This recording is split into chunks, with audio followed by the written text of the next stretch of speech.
Bonjour à toutes et à tous. Je suis Marie Ruot, la directrice de la recherche de l'IGPDE.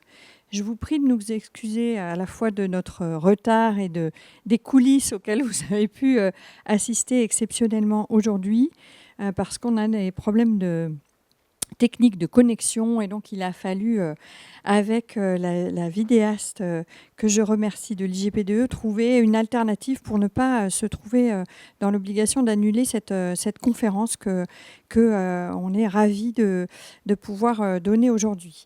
Alors, nous accueillons aujourd'hui pour cette conférence, ce Midi Histoire de Bercy, Alessandro Giacone.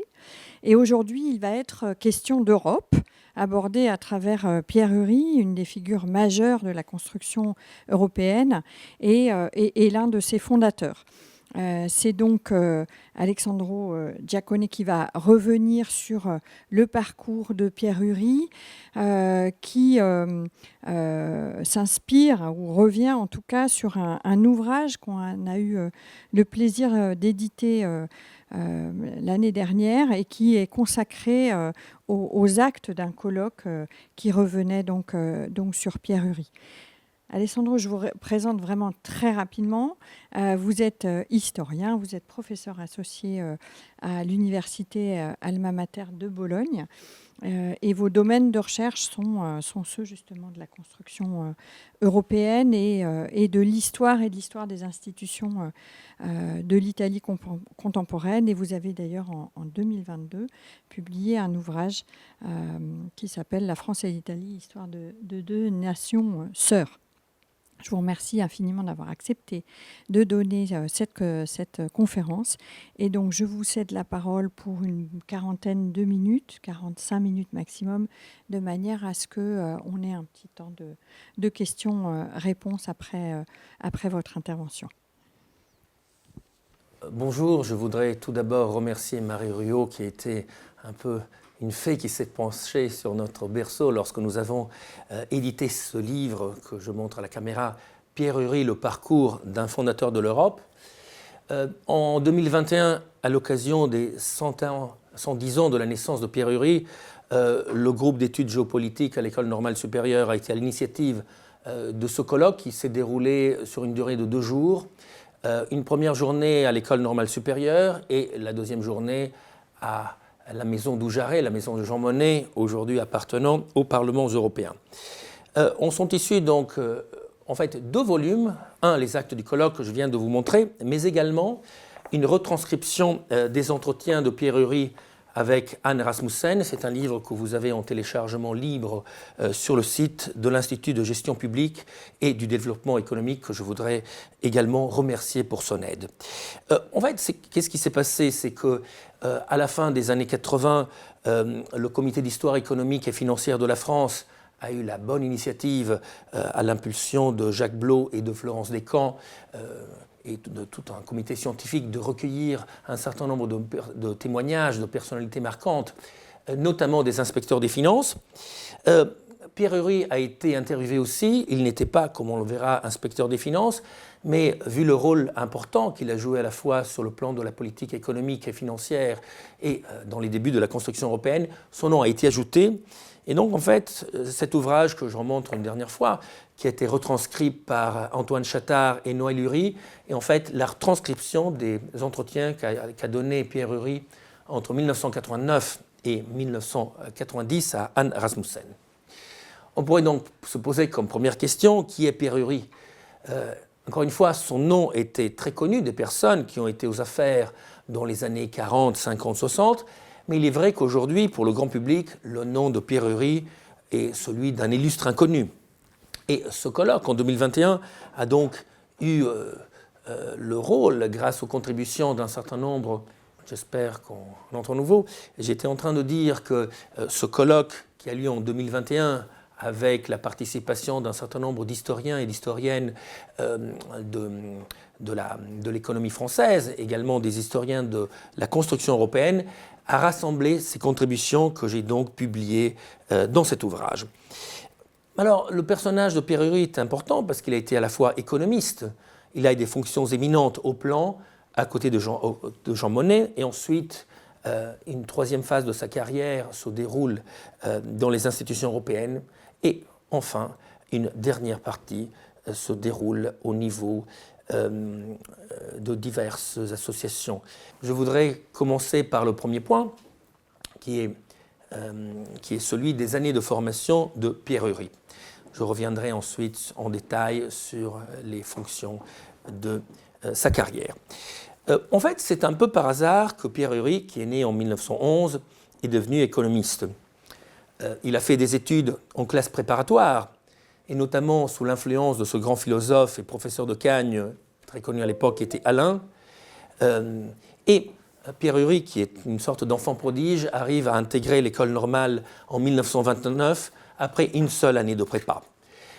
Il se destine à des études de philosophie, il passe l'agrégation en 1933, et sa carrière aurait pu être, comme celle de ses autres camarades, une carrière classique de philosophe. Ce qui a un peu changé sa vie, c'est qu'en 1933, il obtient une bourse d'études pour passer une année aux États-Unis, à l'université de Princeton, et pendant cette année à Princeton, où il a l'occasion de voyager aux États-Unis et de faire à peu près le tour du pays, Pierre Ury a également l'occasion de suivre un certain nombre de séminaires d'économie où il s'initie aux principes, aux rudiments donc, de la pensée économique. Et n'oublions pas que 1933 est une année importante car le New Deal a été lancé par le président Roosevelt et donc Pierre Ury a l'occasion de se rendre avec ses propres yeux en traversant les États-Unis quelles sont les réalisations de la politique américaine. Et je crois que cela aura une influence importante pour ce qu'il va faire dans l'après-guerre en France. De retour en France, il songe se présenter à l'inspection des finances, mais on lui fait comprendre, c'est le directeur de Sciences Po à l'époque qui lui fait comprendre que comme il est de famille juive, il n'aurait aucune chance de passer l'inspection des finances. C'est un contexte, bien évidemment, qui est très lourd à l'époque, mais les personnes qui rentraient à l'inspection étaient issues d'un certain nombre de grandes familles, la seule exception étant celle de Jacques Rueff, qui était le seul juif dans l'avant-guerre qui arrive à être reçu par l'inspection des finances. Donc, comme cette voie est exclue, Pierre Ury continue une carrière de professeur de philosophie. Il va enseigner de 1936 à 1940. Son premier poste est à Lyon. Ensuite, il enseigne au lycée de Laon, où il prend la succession d'un autre camarade et grand philosophe, car c'est Jean-Paul Sartre. Et finalement, il va continuer pendant ces quelques années d'enseignement, d'où il tire d'ailleurs son premier ouvrage, publié en 1937, qui s'appelle « La réforme de l'enseignement ». Ensuite, il fait ses classes militaires, il est chasseur, et au début de la Seconde Guerre mondiale, Pierre Ury participe au bataillon de Narvik. Il va combattre en Norvège, vous savez, c'est l'une des rares victoires françaises pendant la Seconde Guerre mondiale. Son bataillon est ensuite rapatrié à Londres, où il croise à l'instant le général de Gaulle. Et la question va se poser à Pierre Ury s'il est resté ou pas à Londres. Finalement, son bataillon est rapatrié au Maroc. Et Pierre Ury décide de rentrer en France, tout simplement parce qu'il n'a pas de nouvelles de sa famille, et sa femme est enceinte de son premier enfant. Donc le choix de rentrer en France, et il reprend à la rentrée 1940 un poste de professeur de philosophie au lycée de Reims, et là, 2 mois après, il tombe sous le statut des Juifs proclamé par le maréchal Pétain, qui interdit l'accès des Juifs à la fonction publique, et donc il perd du jour au lendemain son poste de professeur. Il en reçoit d'ailleurs des témoignages émouvants de la part de ses élèves qui, encore des années plus tard, diront à quel point ils ont regretté de ne pas pouvoir avoir continué la préparation des cours de philosophie de Pierre Ury. Et en fait, c'est cette exclusion de la fonction publique, la perte de son poste de professeur, qui va orienter Pierre Ury vers une nouvelle carrière, et c'est donc la carrière d'économiste. On peut dire que le lendemain, quasiment du jour où il est viré en tant qu'enseignant du lycée de Reims, Pierre Ury se lance dans la lecture de Keynes. C'est l'un des premiers Français à lire Keynes en France. Et il décide de s'inscrire à un doctorat d'économie au Panthéon. Et en parallèle, il suit également les cours du Centre d'apprentissage aux affaires, le CPA, et à la fois à l'université au Panthéon et au CPA, il va faire la connaissance d'une personnalité qui va beaucoup le marquer, c'est François Peyroux. François Peyroux, c'est un économiste très connu à l'époque, et c'est également l'homme qui a introduit en France la pensée de Keynes. Donc, une première phase dans sa formation, et je vais montrer les étapes, ce qui n'était pas possible tout à l'heure, de sa carrière, et donc une formation double d'économiste et de philosophe, et c'est donc notamment Peyroux qui le fait entrer en 1944 à l'Institut de sciences économiques appliquées, l'ISEA, où il est chargé de mission pendant 3 ans. 3 années qui sont le début de sa carrière professionnelle, mais qui en même temps sont également le début, la fin de sa formation, pour ainsi dire. Et Pierre Ury, qui a le cœur à gauche, car il a vu dès sa jeune enfance le fait que les carrières des uns et des autres, de ses camarades de classe, étaient orientées par le système de l'école, qui a orienté très vite les gens vers une filière soit générale, soit une filière professionnelle. C'est le cartel de gauche qui fait de Pierre Ury un homme de gauche. Et donc, en 1946, il offre ses talents d'économiste à la CGT, qui à l'époque est le seul syndicat français, et il dirige notamment le groupe de fiscalité qui conçoit le programme de la CGT. Et c'est dans ce cadre que Pierre Ury propose notamment la création d'un impôt assis sur la valeur ajoutée. Le terme TVA a été donc inventé par Pierre Ury. Il y a dans l'ouvrage une contribution de Frédéric Tristram qui montrera que la TVA qu'on va ensuite faire au milieu des années 50 est un peu différente par rapport au premier projet qui avait été présenté en 1946 par Pierre Ury. En tout cas, il s'affirme assez rapidement comme l'un des grands spécialistes de la fiscalité en France. C'est d'ailleurs un fil rouge de sa pensée économique. Il va parler de réforme de l'impôt pendant à peu près toute sa carrière. Et c'est grâce à cette activité donc à l'ISEA qu'il est également repéré par un certain nombre de personnalités. Il écrit dans des revues d'économique, il écrit également dans Esprit à ce moment-là. Et en fait, c'est l'économiste américain Robert Nathan qui vient le rencontrer à l'ISEA avec Jean Vergeot à cause de ses travaux sur les revenus nationaux. Or, Robert Bob Nathan travaille avec Monet au plan. Monet voudrait le faire venir au plan, mais Nathan dit « j'habite aux États-Unis et de toute façon, ce n'est pas à la peine d'aller chercher un grand spécialiste sur le revenu national et de comptabilité nationale. Vous avez tout ce qu'il vous faut à Paris, car c'est Pierre Ury qui est le meilleur spécialiste de ces questions. » Et c'est grâce à cela que Jean Monnet fait venir Pierre Ury au plan. Et ce sera donc le deuxième point de mon intervention, que j'ai intitulé « Un économiste d'action au plan ». Pierre Ury tient beaucoup à ce terme d'économiste d'action, car il ne se définit pas comme un économiste abstrait, théorique, mais il a toujours mis un point d'honneur à avoir la possibilité de faire appliquer concrètement ces théories. Ce serait donc mon deuxième point, l'action de Pierre Ury au plan de 1947 à 1952. Le plan, son histoire est assez connue, a été créé en janvier 1946. C'est l'un des derniers actes du général de Gaulle avant de quitter le pouvoir. Et le commissariat général au plan est dirigé par Jean Monnet, qui a d'ailleurs été l'inspirateur dans les mois précédents. Et Pierre Ury, qui entre au plan en 1947 au mois de mars, entre dans un dispositif avec des personnes de grande qualité. Vous avez ici une photo de Pierre Ury dans son bureau au plan en 1950. Et ensuite, vous avez quelques photos un peu tardives, avec ici Pierre Ury et Jean Ripert, avec Jean Monnet au milieu en 1950. Également, une réunion dans un lieu stratégique de la rue de Martignac, la salle à manger. La plupart des contacts entre Jean Monnet, le patronat et les syndicats se sont noués dans cette salle à manger, où, de l'aveu de tout le monde, on mangeait assez mal, mais les repas étaient très appréciés car Monnet faisait venir son cognac de sa réserve personnelle. Et il y a également des cigares qui venaient de Cuba. Vous remarquerez que dans toutes les photos de l'époque, on fume toujours, soit des cigarettes, soit la pipe. C'est une constante des photos de Pierre Ury. La première équipe du plan, celle qui est née en 1946, que Pierre Ury retrouve en 1947, est formée de personnes de grande qualité. Autour de Jean Monnet, il y a Robert Marjolin, il y a Paul Delouvrier, il y a Sauvy, il y a Vergeot, il y a Fourastier, des auteurs connus aussi pour les années suivantes. Et Pierre-Ury va s'imposer assez rapidement. Il a d'ailleurs une méthode de travail assez particulière. Pierre-Ury, grâce notamment à son art de la version grecque et latine, n'oublions pas à quel point sa formation classe préparatoire est importante, a développé une méthode de travail avec des phrases bien ciselées, parfaitement lisibles.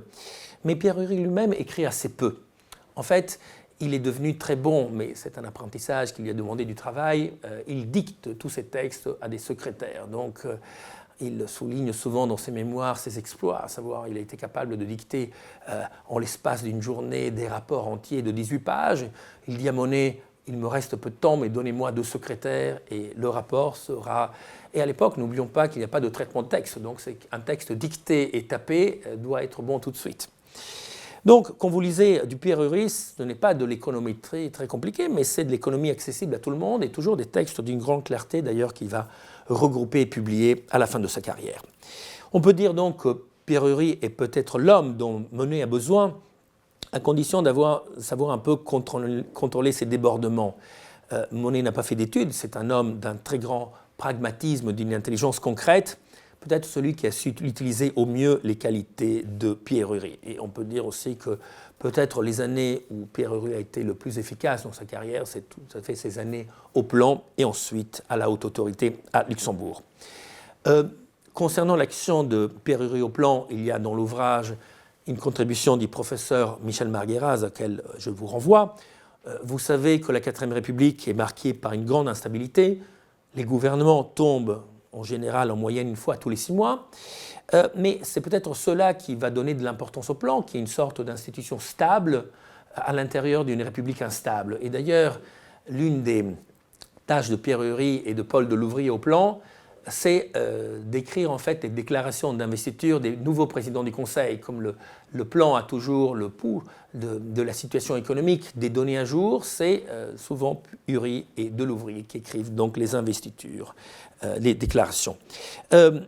Pierre-Ury d'ailleurs pendant ces années est rapporteur au bilan national, c'est lui qui va établir les rapports, il va les rédiger lui-même en 1947, 48 et 49.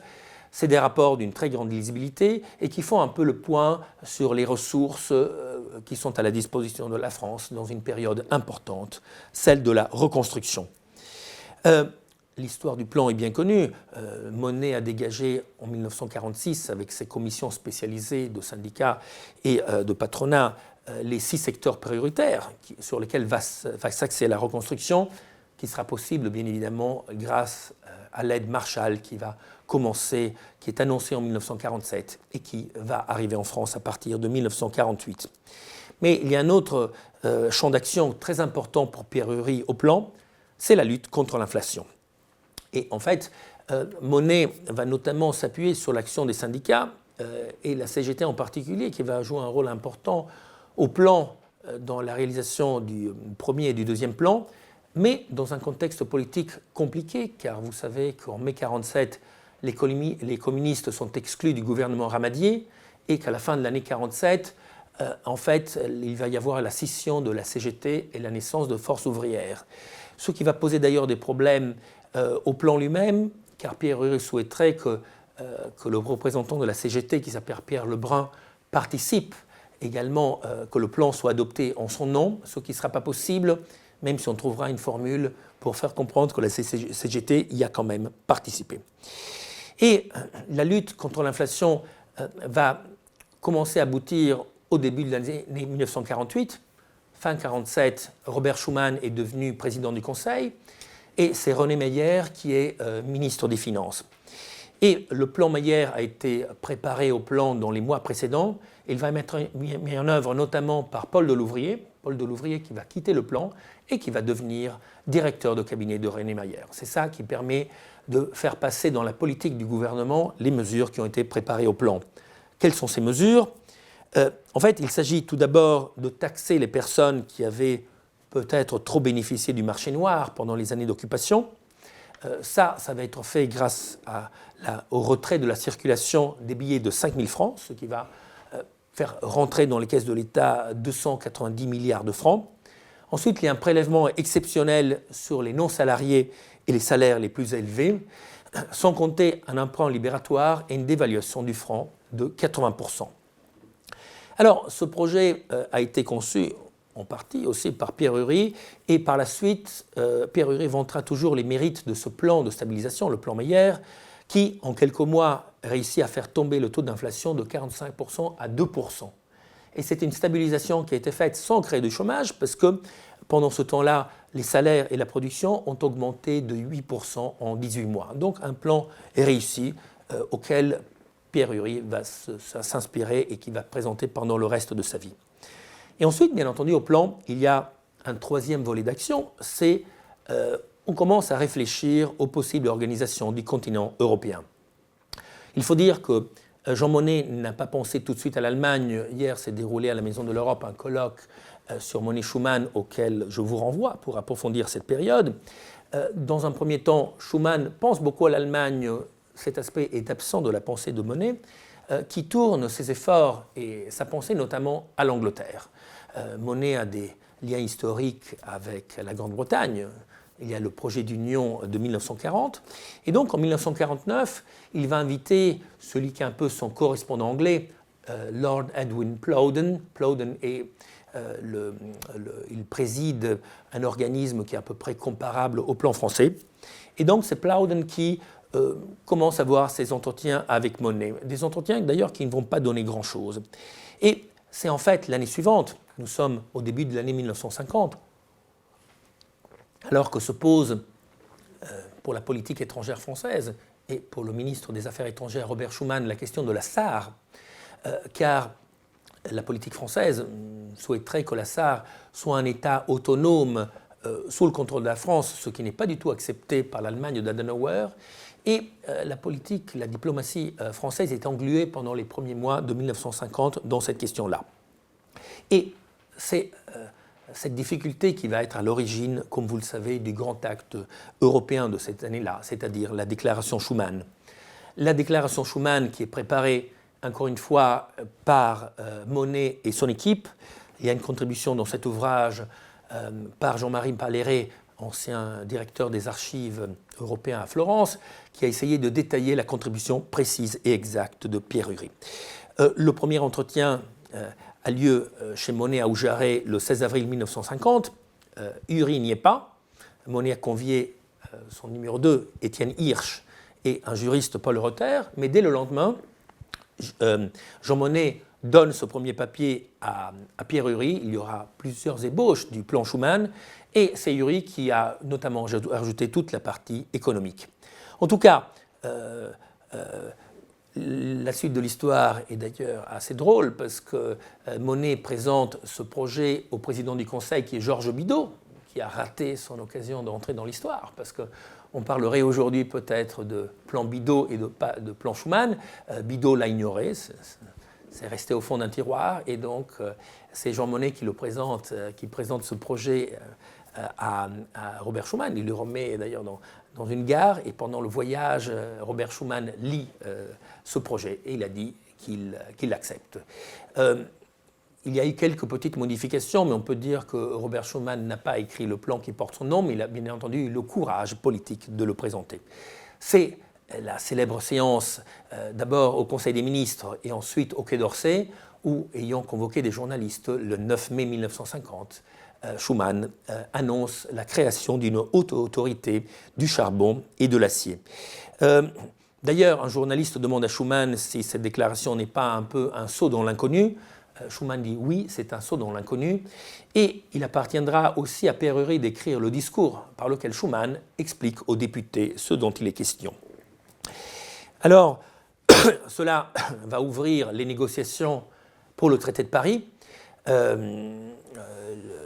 L'Allemagne, qui était déjà dans le coup, donne évidemment son accord, également l'Italie et les 3 pays du Benelux, mais pas l'Angleterre. Et donc, il y aura des négociations entre 6 États qui s'ouvrent à Paris. Là aussi, Pierre Ury a eu un rôle parce qu'avec Étienne Hirsch, il a pré-rédigé un projet de traité avec 40 articles. Et donc, c'est cette base de traité qui va être discutée et amendée par les délégations nationales.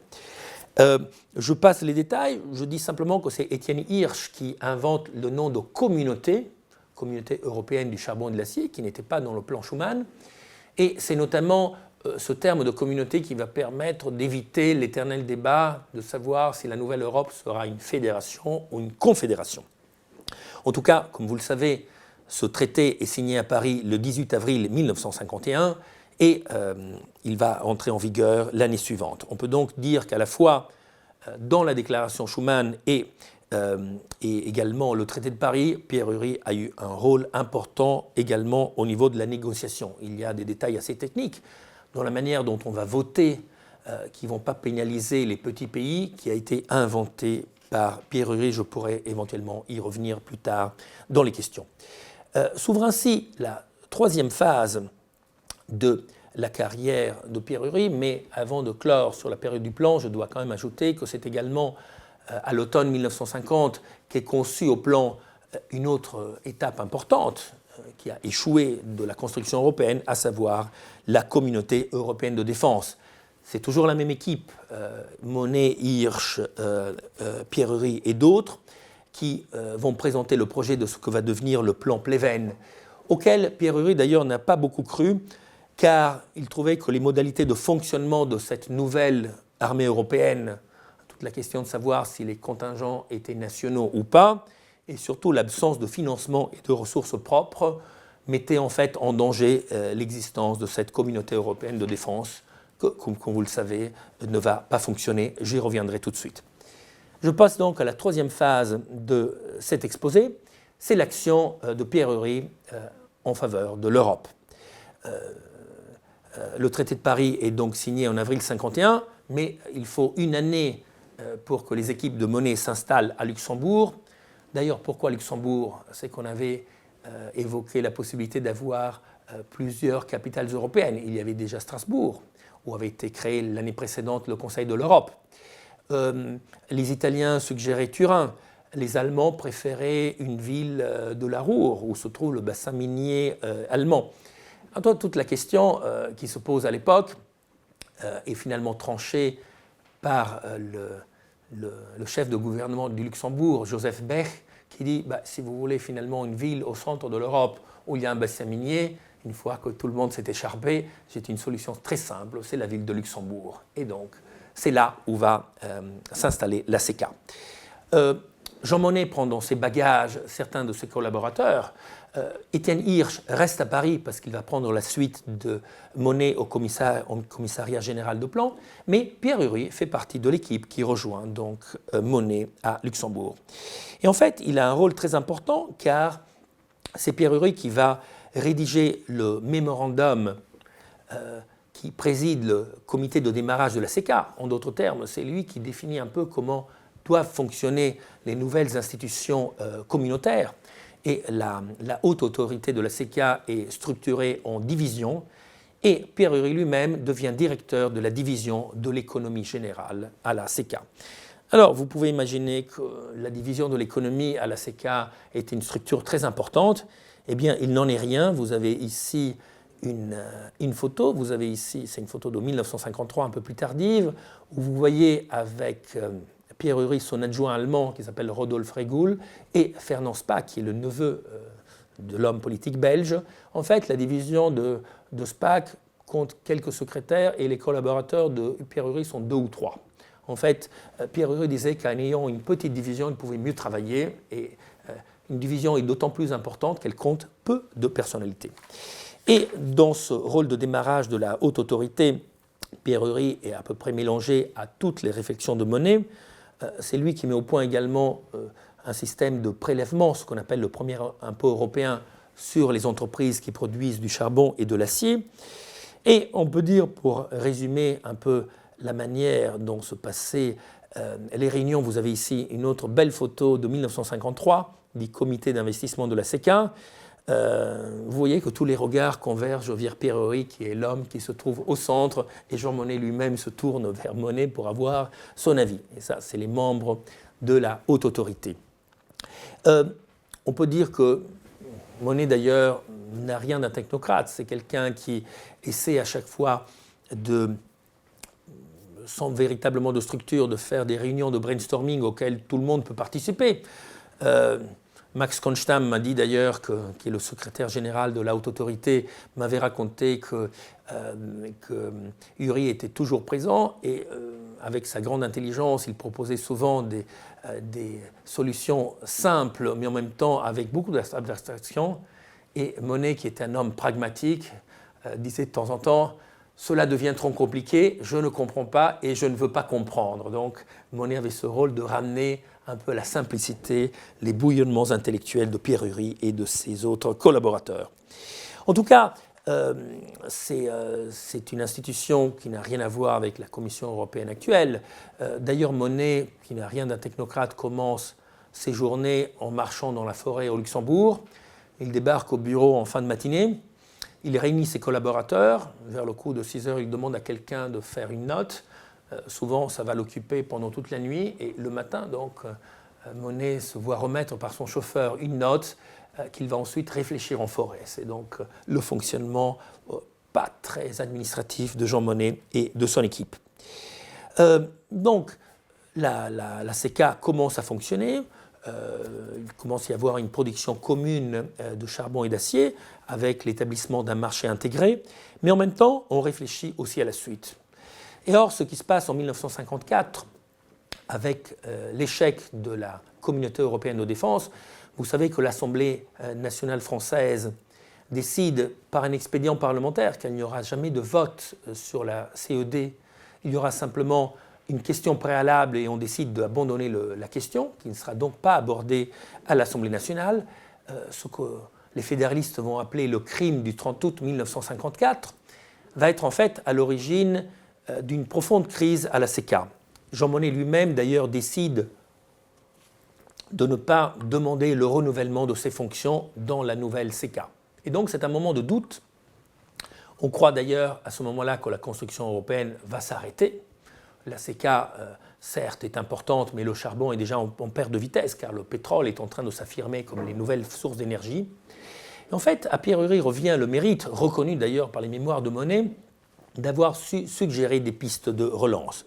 Tout d'abord, il rédige un mémorandum sur les leçons à tirer de l'expérience de la CECA, et après, il rédige également le premier projet de la déclaration de Messine.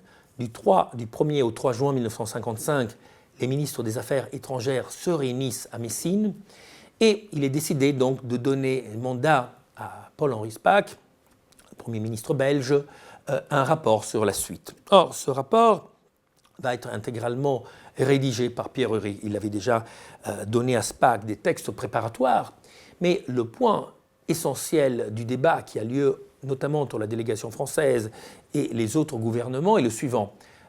Monnet et la France, en particulier, pensent à l'importance d'Euratom et ils croient à l'établissement d'un certain nombre de marchés sectoriels, un marché commun de la chimie, un marché commun des transports. Pierre Uri a le mérite de faire comprendre à Monnet que cela ne va pas fonctionner. Et surtout, une rencontre entre Monnet et un représentant allemand qui s'appelle Ophuls, il va convaincre les Allemands que si les Allemands acceptent l'Euratom, qui est le grand projet défendu par la France, alors la France est prête à accepter le marché commun. C'est quelque chose qui n'allait pas de soi, parce qu'il y avait de très fortes réticences, y compris chez Monnet et Spaak. Et donc, c'est de fil en aiguille Pierre Uri qui va être chargé de rédiger le texte du rapport Spaak. Il en parle avec délectation dans ses mémoires et également dans les entretiens donnés à Anne Rasmussen. Il se retire dans son hôtel à Saint-Jean-Cap-Ferrat avec quelques collaborateurs et quelques secrétaires. Il est fatigué par ses activités diverses et variées et donc il commence par consacrer ses journées à jouer au tennis. Il a dit qu'il avait d'abord besoin de faire du sport. Et au bout de 12 jours, il commence, la rédaction va avoir lieu en l'espace de 12 jours avec un rythme uniformément progressif, c'est-à-dire de jour en jour, le nombre de pages dictées par Pierre Uri va augmenter, et donc avec une dernière journée où il dicte en même temps 18 pages en français, en anglais, qui sont immédiatement traduites en allemand. Et donc, c'est en l'espace de quelques jours que Pierre Uri aime bien souligner ses exploits presque sportifs dans sa façon de dicter les textes. Et donc, le rapport Spaak va être écrit. Il va être présenté à la conférence de Venise au mois de mai 1956, et Pierre Uri va ensuite jouer un rôle dans les négociations qui vont s'ouvrir et qui vont mener à ces deux traités de Rome, celui de l'Euratom et du marché unique. En fait, l'intelligence de Pierre Uri a souvent agacé les collaborateurs de Monnet et notamment les commissaires des autres pays. Pierre Uri n'est pas spécialement aimé ni du commissaire allemand Hetzel, ni du commissaire du membre de la haute autorité hollandais qui s'appelle Spirenburg. Et donc, de manière paradoxale, car c'est Pierre Uri qui a rédigé le rapport Spaak, il est écarté de la première phase des négociations. Il ne siège pas dans la commission qui lui reviendrait presque naturellement, celle du marché commun. Et en fait, Pierre Uri fait un peu la gueule, et un peu aussi avec l'autorisation et le soutien du nouveau président de la haute autorité, qui est René Mayer. René Mayer fait comprendre quand même que la place de Pierre Uri est aux négociations de Val-Duchesse. Et en fait, on va négocier une sorte de statut un peu particulier. Pierre Uri devient le représentant personnel de Paul-Henri Spaak, qui est donc le président de cette commission. Et c'est grâce à ce rôle de représentant personnel que Uri peut assister à toutes les réunions. Il va trouver d'ailleurs des compromis sur les articles un peu les plus compliqués du traité de Rome. D'ailleurs, Spaak lui avait demandé il faut que vous veniez parce qu'avec les négociations intergouvernementales, on n'avance pas. Il y a des problèmes qu'on n'arrive pas à résoudre. Et encore une fois, l'intelligence de Pierre Uri permettra de trouver des solutions. Et on en arrive donc à la signature du traité de Rome, signé au Capitole le 25 mars 1957. Et dans les années suivantes, Uri va avoir son importance dans d'autres rapports préparés d'une part par la haute autorité et par le comité d'action pour les États-Unis d'Europe que Monnet a fondé en 1955 après avoir quitté Luxembourg. On pourrait penser que, vu le rôle important que Uri a joué en même temps dans la mise au point de la déclaration Schuman et surtout du traité de Rome et du rapport Spaak, que Pierre Uri ait eu un rôle important dans les nouvelles fonctions. Finalement, l'un des collaborateurs de Monnet, Étienne Hirsch, devient le président d'Euratom. Un ancien du plan, Robert Marjolin, va devenir vice-président de la Commission européenne en 1958. Le chef de la délégation allemande, Walter Hallstein, va devenir président de la Commission du marché commun à Bruxelles. Or, Pierre Uri n'a aucun rôle. Et pour quelle raison? C'est qu'entre-temps, il y a eu la succession, le pouvoir gaulliste qui arrive en place en 1958. C'est au gouvernement français que reviennent les nominations. Et notamment Michel Debré et Pierre Guillaumat s'opposent à ce que Pierre Uri ait un rôle important dans la nouvelle commission du marché commun. Uri espère au moins devenir membre dans une CK qui est déjà en perte de vitesse, même cela lui est refusé. Et donc, en 1959, Pierre Uri démissionne de la haute autorité de la CK. Et donc s'ouvre ainsi la quatrième phase de sa carrière, de sa plus bref sur la quatrième partie, ce qu'il appelle les servitudes de la dispersion. C'est un titre que Pierre Uri donne dans son ouvrage Fragments de pensée économique à la deuxième partie de sa carrière, une partie très longue, de 1959 à 1992. Je vais détailler les quelques fonctions que Pierre Uri va continuer à avoir pendant ces années. Tout d'abord, il entre dans une banque d'affaires, la banque Lehman Brothers, où il va rester que 2 ans. Il se rend compte que le monde de la finance n'est pas fait pour lui. Et en 1962, il entre à l'Institut Atlantique, où il devient conseiller aux études. Et il va rédiger pendant ces années un grand nombre de rapports à la fois. Il est très souvent consulté en Amérique latine, en Asie, lorsqu'on préconise la création de marchés communs. Pierre Uri a été l'homme du marché commun européen, donc son expertise va être utilisée par d'autres pays. Et il est très souvent aussi rapporteur pour des organismes, des commissions créées par les Nations Unies. Ensuite, il va également reprendre une activité de professeur. Il est professeur associé à l'Université Paris-Dauphine de 1969 à 1976. Je l'ai dit, Pierre Uri est un homme de gauche. Vous avez ici quelques photos tardives de la deuxième partie de sa carrière en 1983. Et vous voyez ici Pierre Uri devant son domicile qui se trouve place de l'Alma. c'est un lieu qui a certaine importance dans l'histoire de la gauche, car Pierre Ury, qui dans les années 60 est très actif au sein du club Jean Moulin, va également inviter à son domicile des personnalités de la gauche, notamment François Mitterrand et des personnalités centristes, en essayant de créer une nouvelle alliance de gouvernement. D'ailleurs, Pierre Ury est assez proche de François Mitterrand, Mitterrand qui devient premier secrétaire du PS après le congrès d'Épinay en 1971, et quelques années plus tard, Pierre Ury lui-même rejoint le Parti socialiste. Il a été membre du contre-gouvernement qui a été créé par François Mitterrand dans les années 60, et à partir de 1974, il a un rôle important au Parti socialiste, où il dirige de manière successive la commission fiscalité et la commission économique du PS. Et en fait, Pierre Ury s'est un peu donné la tâche de faire du Parti socialiste un parti de gouvernement. On reprochait souvent à la gauche les expériences des années 30 où, d'après le jugement général qui avait été donné, les socialistes ne savaient pas s'occuper d'économie. Cet aspect a été très bien traité par la thèse de Mathieu Fulat. Il y a tout un effort dans les années 60 et 70 pour que les jeunes recrues du Parti socialiste soient formés au plus haut niveau économique. Et Pierre Ury va jouer ce rôle. Et c'est à ce moment-là qu'il va croiser un certain nombre de personnalités à l'époque très jeunes, Jacques Attali, Laurent Fabius, Dominique Strauss-Kahn, avec lesquels il va travailler dans ces commissions du PS. Lorsque nous avons publié ce livre, nous avons reçu un mot très gentil de la part de Lionel Jospin qui rappelait à quel point il s'était enrichi pendant ces années au contact de la pensée économique de Pierre Ury. C'est vrai aussi que malgré tout, Pierre Ury n'a pas la carrière qu'il aurait souhaité. En 1981, les socialistes accèdent au pouvoir. On suggère une nouvelle fois à François Mitterrand de prendre Pierre Ury comme ministre de l'économie et des finances. Et il y a une célèbre phrase de François Mitterrand, souvent rapportée, et Mitterrand qui dit « Pierre Ury, ce serait une excellente idée, étant donné ses compétences fiscales ». Et d'ailleurs, Pierre Ury a rédigé le programme fiscal du Parti socialiste, mais, ajoute François Mitterrand, le problème c'est qu'au bout d'une demi-heure, j'aurais peur de ne plus rien contrôler.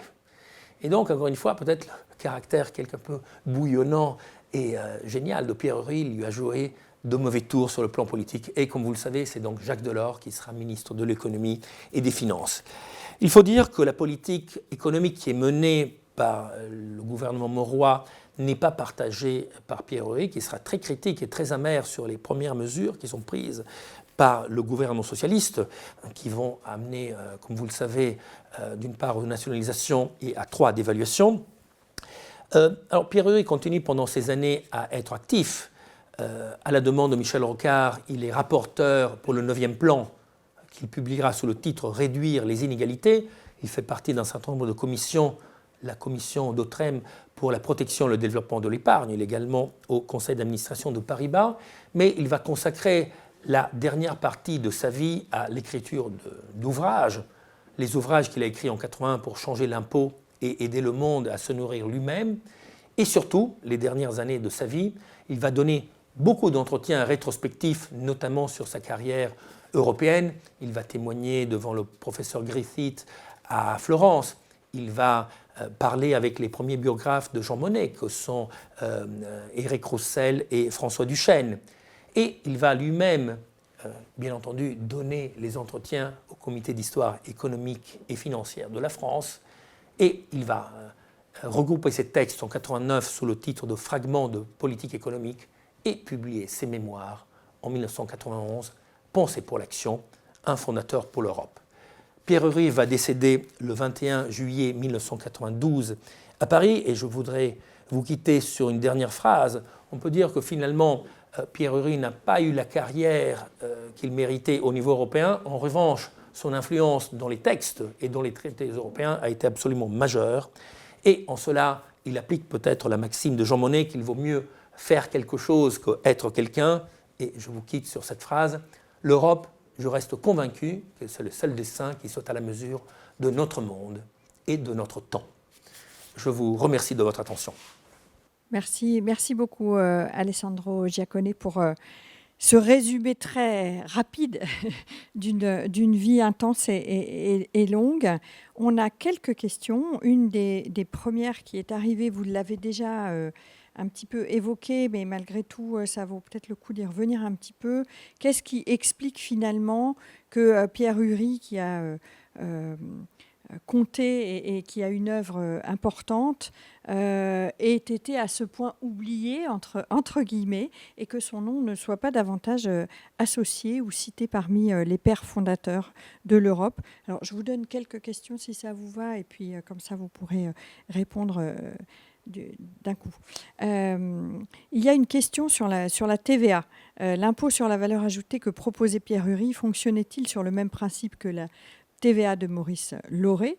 Il y a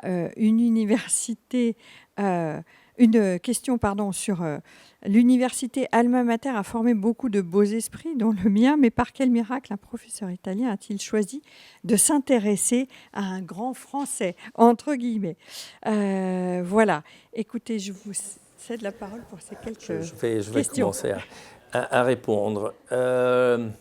Alors, pourquoi le nom n'est pas aussi connu? Il faut dire que parmi les responsables politiques, les gens qui ont travaillé au plan et aux responsables politiques, notamment à gauche, des années 70, le nom de Pierre Ury était très connu, surtout parce qu'il avait aussi une grande activité d'expert, mais également de journaliste. Il a écrit plus de 500 articles dans le monde, il a écrit un millier d'articles, il avait une chronique dans des journaux européens. Donc c'était un personnage qui était connu, mais le temps passe et bien sûr la mémoire s'estompe. Et il y a également un deuxième phénomène, c'est que même la connaissance historique se fait très souvent par tranches. Hier, au colloque Monet-Schumann, on citait un sondage qui a été fait en 1967 en disant quelles sont les grandes figures françaises de la construction européenne. Et il n'y avait que 1% des Français qui citaient le nom de Jean Monnet. Même Monnet était complètement ignoré à l'époque. On connaissait Schumann, on connaissait De Gaulle, bien entendu. La découverte de Monnet a été progressive. C'est notamment grâce aux manifestations de 1988, lorsqu'il était panthéonisé, qu'on redécouvre, du moins le grand public, parce que le nom de Monnet, parmi les décideurs politiques, était bien connu. Eh bien, il y a peut-être une nouvelle phase qui s'est ouverte depuis quelques années, c'est-à-dire, une fois qu'on a redécouvert Monnet, on commence aussi à redécouvrir un peu les personnages qui ont travaillé avec Monnet, qui ont souvent fait le travail avec lui, et en partie aussi à sa place, car Monnet ne rédigeait pas grand-chose. Alors c'était le cas notamment de Hirsch, de Marjolin, de Paul Delouvrier. C'est des noms qui ont une certaine notoriété, mais aujourd'hui on demande à l'homme de la rue qui était Paul Delouvrier. Je ne suis pas sûr qu'on ait beaucoup de réponses non plus. C'est d'ailleurs le mérite donc, de cette institution de perpétuer avec le Comité d'histoire économique et financière le souvenir de ces personnalités. La question de la TVA. Non, la TVA, ensuite créée par Maurice Lauré en 1954, est différente de celle que préconisait Pierre Ury en 1946 avec le programme de la CGT. D'ailleurs, il y a grosso modo le nom qui est resté en commun, de TVA. Et encore une fois, je vous renvoie à la communication très détaillée de Frédéric Tristram dans cet ouvrage qui explique bien les différences entre le projet de 1946 et la TVA qui était mise en œuvre par Maurice Lauré. Il faut dire aussi avec l'aide de Paul Delouvrier qui était directeur général aux impôts à ce moment-là. Il y a quand même un point qu'il faut souligner que même si les deux TVA sont tout à fait différentes, en 1952, Pierre Ury a une nouvelle fois été consulté. Pour le nouveau projet de TVA, il existe deux textes où Pierre Ury donc, présente une version amendée de TVA. Donc ça, pour donner quelques éléments de réponse.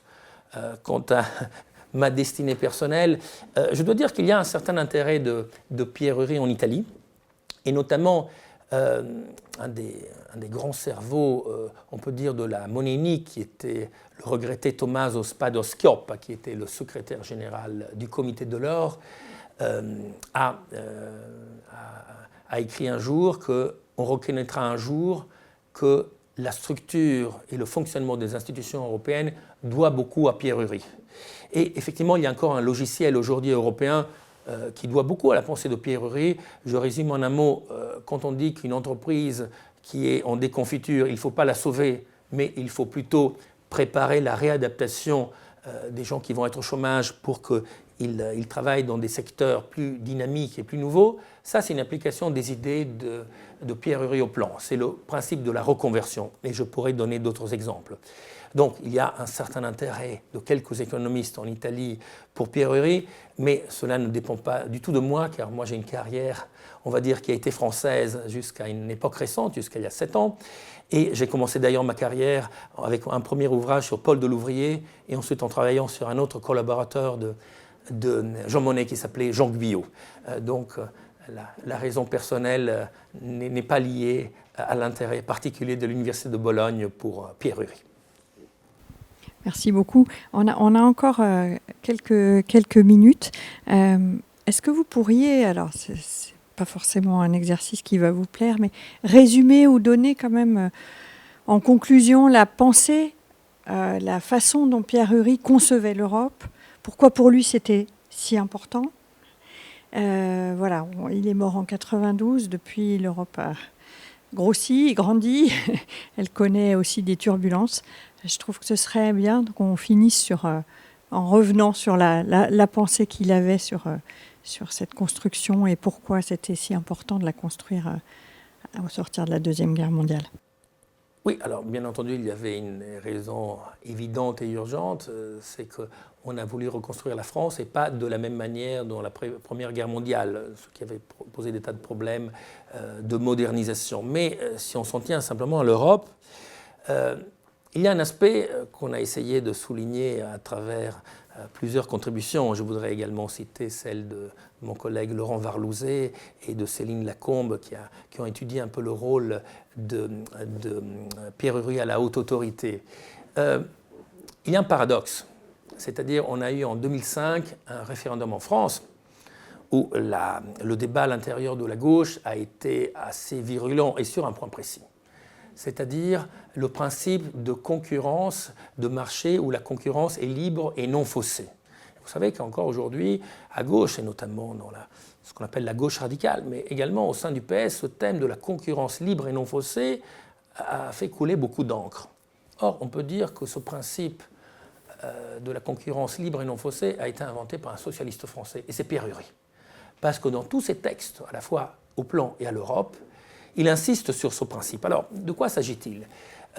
Pierre Ury comprend parfaitement qu'entre les États européens, il y a des différences. Les différences, c'est ce qui rend possible le commerce et le marché. En revanche, il y a quelque chose qui n'est pas acceptable, ce sont les distorsions. Alors, c'est un mot qui revient très souvent sous la plume de Pierre Ury. Et ces distorsions, c'est quoi ? En fait, c'est d'avoir des positions dominantes. Pierre Ury les a connues parce que lorsqu'il a négocié le marché commun du charbon et de l'acier, il a vu le rôle vraiment l'opposition de principe des cartels de la sidérurgie allemande. Ça a été une bataille très dure pour faire accepter l'ACK aux sidérurgistes allemands. Il a vu également le rôle qu'avaient eu ces grands conglomérats, notamment dans le milieu pharmaceutique, dans l'entre-deux-guerres. Et donc, en fait, il dit les différences, oui, il en faut. Nous ne sommes pas là pour faire un marché homogène. En revanche, des distorsions de concurrence, des positions dominantes, ce qui n'est pas possible. Et c'est donc, en quelque sorte, lui qui est l'auteur de ce principe de concurrence libre et non faussée, c'est-à-dire non faussée par des positions dominantes et par des distorsions. Alors, il faudrait peut-être le rappeler également aux personnalités socialistes que c'est l'un des leurs qui était à l'origine de ce principe, qui est l'un des aspects importants de la pensée de Pierre Ury. Je vous remercie beaucoup, Alessandro Giacone. Je vous relais vraiment les satisfactions multiples qui arrivent dans le chat. Cette conférence a été très appréciée et a fait clairement découvrir Pierre Ury à nos participants, à nos auditeurs. Donc merci encore. Nous allons clore ce midi histoire. Je m'excuse pour les conditions dans lesquelles la retransmission a été faite, qui était en mode dégradé par rapport à d'habitude. J'espère qu'on pourra retrouver quelque chose à la hauteur pour le prochain midi histoire qui aura lieu le 23 mai. Merci encore. Bon après-midi à toutes et à tous. Et merci à vous et aux auditeurs.